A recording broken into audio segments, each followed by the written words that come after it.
Russian President Vladimir Putin acknowledged on Thursday that Russian air defenses inadvertently caused damage to an Azerbaijani airliner in December 2024, promising full compensation and a legal assessment of the incident.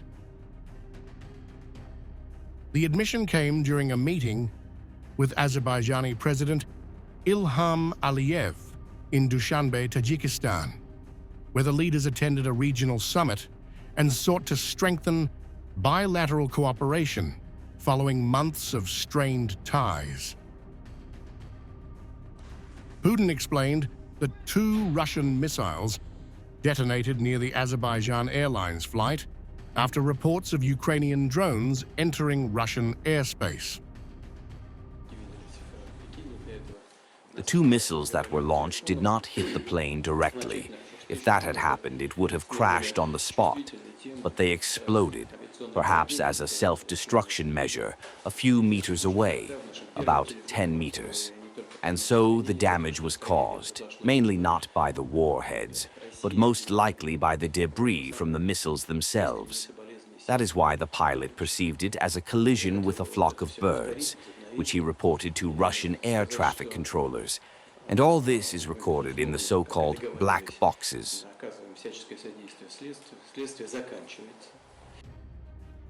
The flight, traveling from Baku to Grozny in Chechnya, crash-landed near Aktau, Kazakhstan, on December 25, 2024. 38 of the 67 passengers on board lost their lives. Despite the impact, the plane managed to continue flying for another 280 miles before crash landing. Putin expressed condolences to the families of those affected and assured that Russia would carry out all necessary steps regarding compensation and legal review. Of course, everything that is required in such tragic cases will be done by the Russian side on compensation, and a legal assessment of all official things will be given. It is our duty, I repeat once again, to give an objective assessment of everything that happened and to identify the true causes.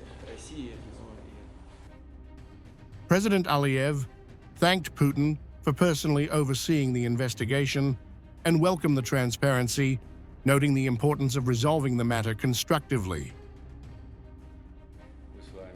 I would like to express my gratitude once again for the fact that you deemed it necessary to highlight this issue at our meeting.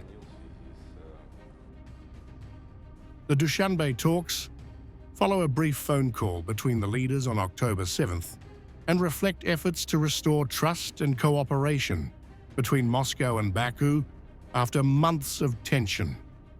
Analysts say the dialogue underscores both countries' commitment to addressing difficult issues diplomatically while maintaining regional stability.